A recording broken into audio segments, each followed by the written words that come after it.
Дүниенің ең ғажап сұлу тілі ол менің ана тілім, қазақ тілі. Осы тілде айтылған алашымның қуанышы мен қайғысы азап мұны. Тілмен мәңгі қазақтың азаттығы, тілмен мәңгі қазақтың қазақтығы. Армысыздар ардақты ағайын, қадірменді көрермен. Сіздермен бірге Елнұр телеарнасы және мен Назерке Құлжабаева. Біз қашанда 90 ауыз сөзін тобықтай бір сөзге тоқталған халықпыз. Қазіргі таңда сөздің қадірі түсіп, тіліміз шұбарланып бара жатқанын біріміз аңғарсақ, біріміз аңғармаймыз. Бүгінгі айдарымызда жастар арасында, яғни тіл тазалығы сақталмай жатыр. Осы жөнінде өрбімек. Бүгінгі студиямызда Сайрам ауданының тумасы, жалынды жастарымыз Амалхан Төлеубек және Әділхан Төлегенов болады. Студиямызға қош келіпсіздер. Өздеріңіз жайлы айтып өтсеңіздер. Қайда жұмыс жасайсыздар? Мен аты жөнім Төлегенов Әділхан болады. Қазіргі таңда Сайрам аудандық ішкі саясат бөлімінің жастар ресурстық орталығында мәдени ұйымдастырушы болып қызмет жасаймын. Мен қазіргі таңда саудамен айналысам. Өзім жеке кәсіпкер. Жеке кәсіпкер. Жалпы ақындық, өлең шығару, мақала жазу секілді өзімнің ұнататын істерім бар. Одан кейін жалпы осы салада қызмет етіп жүрмін. Ауданымызда сіздің кішкене өлең шумақтарыңызбен, сіздің мақалаларыңызбен таныспыз. Сол себептен де бүгін студиямызға сіздің ой пікіріңізді білуге үшін шақырып отырған жайымыз бар. Ендеше сіздермен сұхбат бастамас бұрын сюжетке назар аударсақ, біз Сайрам ауданының тұрғындарынан кішкене сұхбат алған болатынбыз. Яғни тіл тазалығын сақтайды ма біздің аудан тұрғындарымыз? Қазақ тілінде сөйлейсіз бе? Иә. Мемлекеттік тіліміздің деңгейі қаншалықты жоғары деңгейде деп ойлайсыз? Айтарлықтай жақсы деңгейде. Қаяқта, ояқта, бұяқта деген сөздерді көп қосасыз сөз арасында? Қосамыз ба, иә. Бұл қазақша сөздер деп ойлайсыз бе өзіңіз? Иә, қазақша ғой, қазақ тілінен келген соң. Сіз қазақ тілінде сөйлейсіз бе? Әрине. Өз балаларыңызға қазақ тілінде үйретесіз бе? Әрине. Қазақ тілінің шұбарлануына не себеп болып жатыр деп ойлайсыз? Ол неден шығар? Қоғамнан шығар. Адамның өзінен деп те ойламайсыз ба? Жоқ, қоғам соны талап етеді. Қазақ тілінің шұбарлануына не себеп болып жатыр деп ойлайсыз? Не үшін қосылған себебі, жаңағы бізде Қазақстанда орыс тілі жалпы орта тіл болып есептелінеді. Яғни қазақ тілінде, например, өзіміз президентіміз 3 тілге рұқсат берілген. В общем, Қазақстанда қазақ тілі, орыс тілі, ағылшынша білуі тиіс. Білуі тиіс, бірақ мемлекеттік тіліміздің деңгейі жоғарыламай тұрғанда 3 тілділік дегеніміз қайдан шықты? Қайдан шыққанда ол біз 50 елдің қатарына қосылғалы жатырмыз. Жалпы Қазақстанда 50 елдің қатарына қосылу үшін бізде тіл білуіміз қажет. Басқа елдерден Экспо 2017 келе жатыр алдымызда. Экспо 2017 келе жатқан себебі, келе жатыр, уже ашылып жатыр, ала берсе осы 2017. Сол себепті, мысалы, қаншама иностранецтер келеді, басқалар келеді, сол кезде біз тіл білуіміз қажет болады. В общем, Қазақстанның дамуына үлкен үлес деп есептеймін жалпы. Сіз қазақша сөйлейсіз бе? Иә. Анаяққа, мыняққа, келеатырмын деген сөздерді сөз арасында қосасыз ба? Иә. Ол диалекті ғой негізі. Әр аймақтың өзінің диалектісі болады. Ол сөздер осы неге тәнді, осы аймаққа? Әркім өзінің ұлты үшін жаныменен беріліп, қазақша үйренуге тырысу керек. Садиктен, мектептен үйрену керек басты. Үйде де өте көбінесе қазақшаға баулу керек бала шағаны. Негізі қазақ тілінің шұбарлануына не себеп деп ойлайсыз? Не себеп дегенде, жастарымыздың бәрі шетелге еліктеп кеткен, қазір 3 тілді білу керек. Соны нетеміз деп, соған қарап, өмірдің несіне қарай, соған ауып кеткен, ағымына қарай. Мен оған қарсымын. Мына біз өзіміз осы Сайрам ауданында әжелер тобының несімін, мен де осы жерде асыл әжелер тобында мүшесімін. Біз түбегейлі қарсымыз оған. Мен өзімде немерелерім өсіп келе жатыр. Мен өзіміздің бұрынғы қазақтың салт дәстүрімен киінгенді ұнатамын. Қазақ тіліндегі мемлекеттік тіліміздің шұбарлануына не себеп болып жатыр деп ойлайсыз? Шұбарлануына тіл тазалық сақталмай жатыр қазіргі таңда. Иә. Бұған не себеп деп ойлайсыз? Оған мүмкін қазіргі кезде орысша мектептерге береді баламыз, иә, мысалы. Мектептер бар. Ол негізі. Мүмкін ата-аналардың арасында қазақша сөйлемейтін отбасылар бар.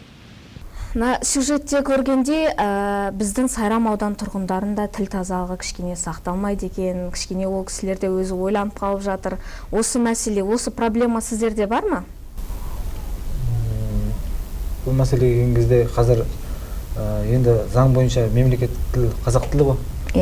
Дегенмен бұндай мәселелер көбінесе халықтың арасында, тұрғындардың арасында, адамдардың арасында ауызекі сөйлеу кезінде көп қолданылады. Жаңағыдай не істеп жатсың, отырық, анаяқа, мұнаяқа деген сөздер көп қолданылады. Ал бұлай жазуға келген кезде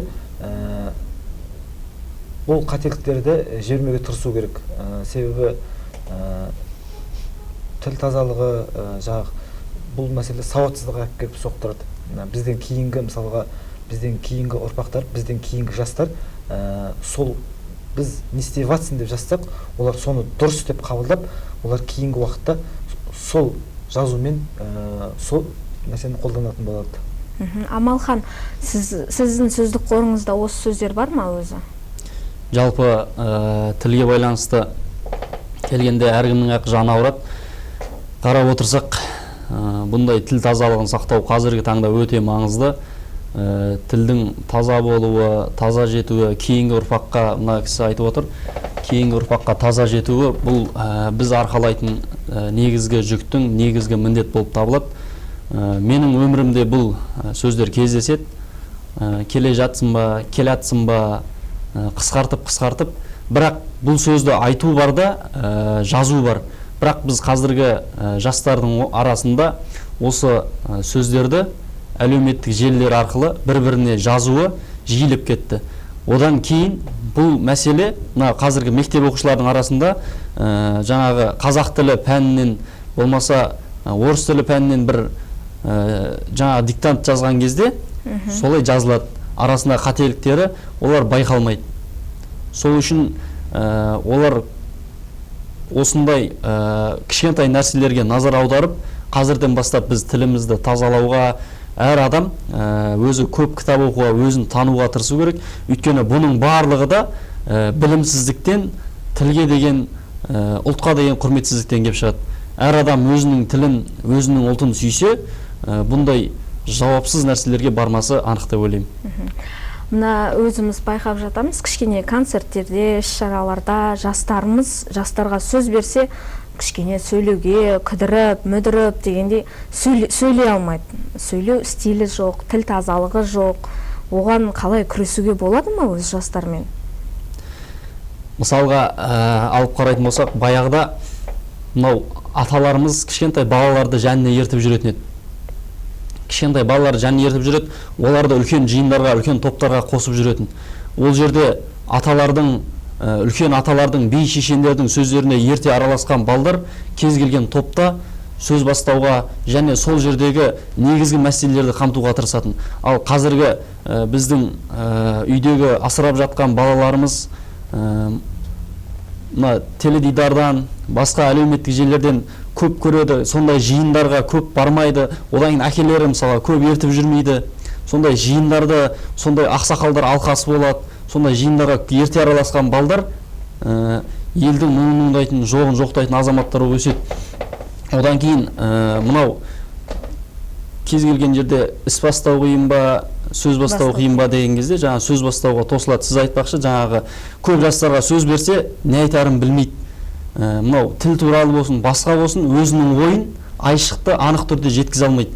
Бұның өзі де жаңағы кітапты оқымаудан, қазіргі жастардың арасында бір-бірін жаңағыдай кітап, басқа да нәрселерді насихаттамаудан келіп шығады.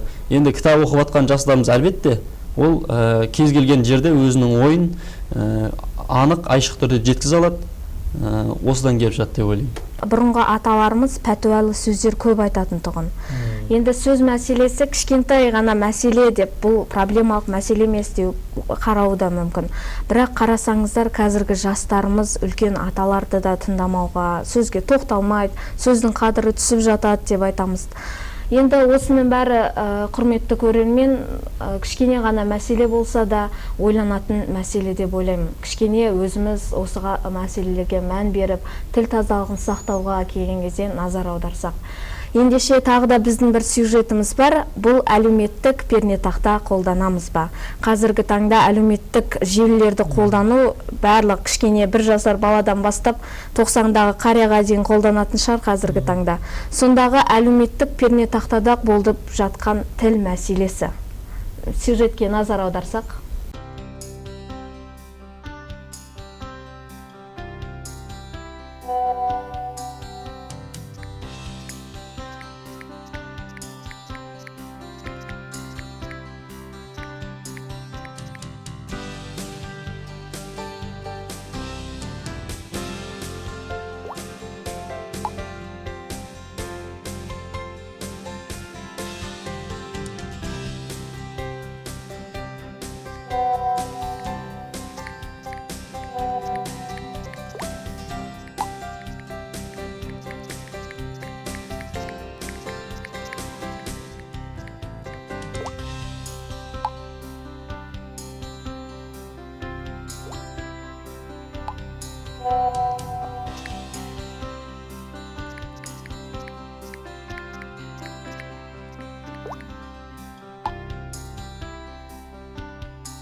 Амалхан, Әділхан өздеріңіз сюжетте байқағандай, мына әлеуметтік желіде қолданып жатқан диалог, яғни сөздерін байқасаңыздар, бір қазақша дұрыс жазылған сөз жоқ. Өздеріңізге келіп тоқталсақ, әлеуметтік желі пайдаланасыздар ғой? Иә, пайдаланамыз. Қазіргі 21 ғасырдың азаматы ретінде біз әлеуметтік желілерде, WhatsApp, ВКонтакте, Facebook желілерінде отырамыз, және де бұл әлеуметтік желілерде біз жеке басым қазақша қаріптерді қолдануға тырысам. Қазіргі таңда смартфон телефондар дейді ғой, смартфон телефондардың барлығында қазақша пернетақта орнатылған. Сол пернетақтан қолдану арқылы хат жазамыз, жаңағыдай ләжі болса сол пернетақталарды қолданған дұрыс санаймын. Өзіңіз, Амалхан, қолданасыз ба сіз қазақша пернетақта? Қазақша пернетақтаны қолданамын, және әрбір сөзімді қазақша дұрыс жазуға тырысамын. Оның ішіндегі жаңағы сөздің арасындағы сәлем дегеннен кейін леп белгісін қоюға, мысалға амандасқанда сұрақ қойғанда сұрақ белгісін қою, оның бәрі өте маңызды мен үшін. Мынау сұраулы сөйлемдер, лепті сөйлемдер, көңіл күйді білдіретін сөйлемдер, олардың барлығында мына қазақ тілінің өзінің ережесі бар. Солардың барлығын қолдана отырып, өлең болсын, бір нәрсе жариялаған кезде, бір нәрсе жазған кезде осы жаңағы тыныс белгілерінің өзін дұрыс қоюға тырысамын. Өйткені менің тілім бұл менің арым, менің жаным болып есептеледі. Сол үшін мен өзімнің тілімді құрметтеуге, өзімнің тілімді қадірлеуге өзім міндеттімін, парызбын деп есептеймін. Осы парызды сезіну арқылы әр адам өзінің тілін құрметтесе, осындай олқылықтарға, осындай жаңағы кемшіліктерге бой алдырмайды деп ойлаймын. Одан кейін мынау кейбір смартфон телефондарда, ұялы телефондарда әлі мына қазақша пернетақталар орнатылған жоқ болуы мүмкін.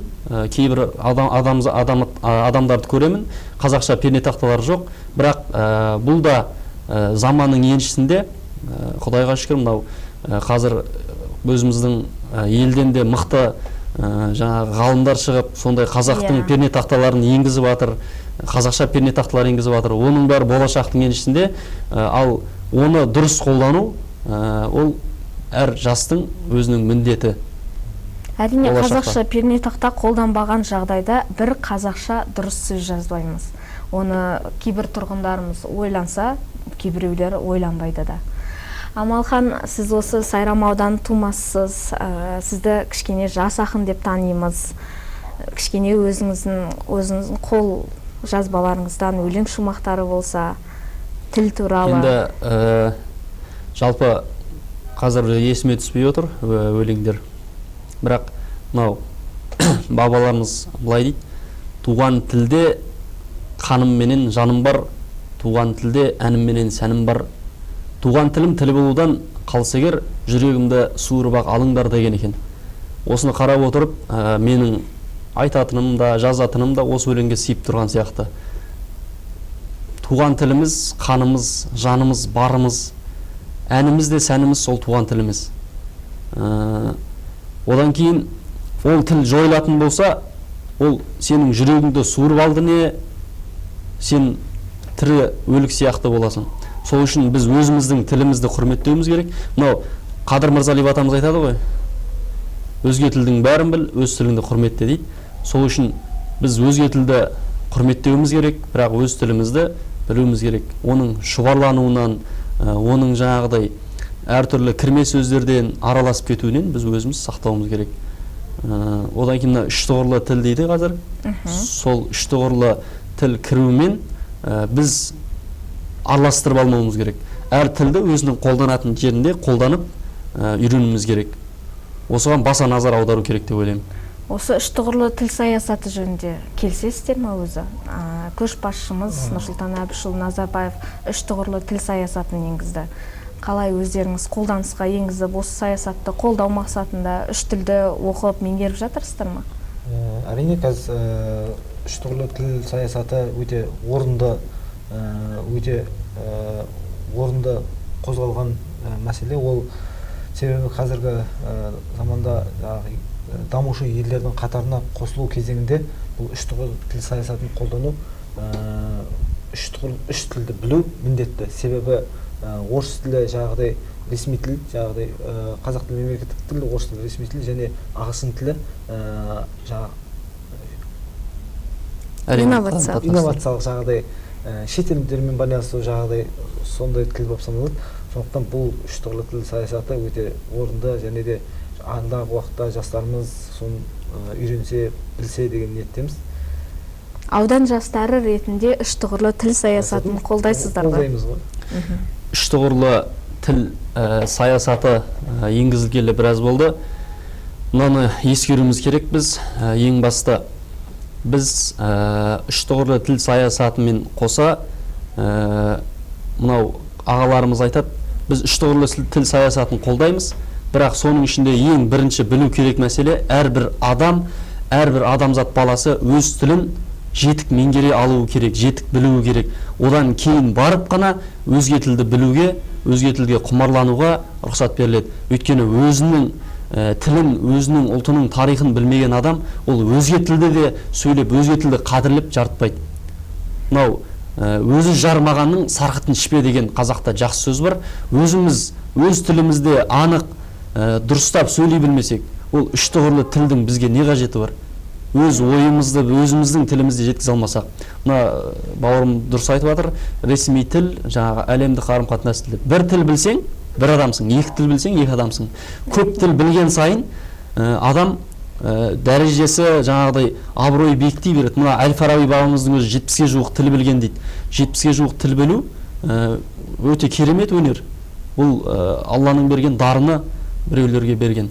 Ол тіл үйрену жақсы нәрсе, бірақ өзіңнің тіліңді білмей тұрып өзге тілге секіру, бұл өте жаман нәрсе. Мына Мұхтар Шаханов ағамызда осы жайында көп жаңағы лекциялар, көп жаңағы мағлұмат айтады. Мына жапондардың осы бағыттағы өздерінің ұстанымын былай деп айтады. Жапондарда дейді өзінің 7-8-10-ға келгенше өзінің тілін жетік меңгергізеді екен, өзінің тарихын, өзінің ұлтының салт дәстүрін, ата дәстүрін жетік меңгергізеді, одан кейін барып қана өзге тілді үйренуге рұқсат береді. Бірақ біз осы салада қазіргі үш тұғырлы тілде ескеретін маңызды мәселе, біз өзіміздің ұлттық тілімізді, өзіміздің салт дәстүрімізді, өзіміздің ата-баба дінімізді қадірлеуге, қастерлеуге үйретуіміз керек. Өйткені мынау байқап отырсаңыздар, Ахмет Байтұрсыновтың өзі тілі жоғалған ұлттың өзі де жоғалады дейді. Біз тіліміз жоғалмас үшін осы жолда аянбай күресуіміз керек. Үш тұғырлы тілді қолдаймын. Өйткені тіл шетелге шыққан кезде оның қажеттілігін міндетті түрде сезінеміз. Нан бер деген сөзді өзге тілде айта алмасақ, оның өзі ұят. Қазіргі 21-ші ғасырда білім мен ғылым дамып жатқан заманда осы өзге тілді де үйрену бізге оңай, бірақ өз тілімізді ұмытпауымыз керек деп ойлаймын. Әрине, тілі жойылған жұрт, ұлты жойылған ұлт болып есептелінеді. Сіз орыс, өзбек енді өз ағайын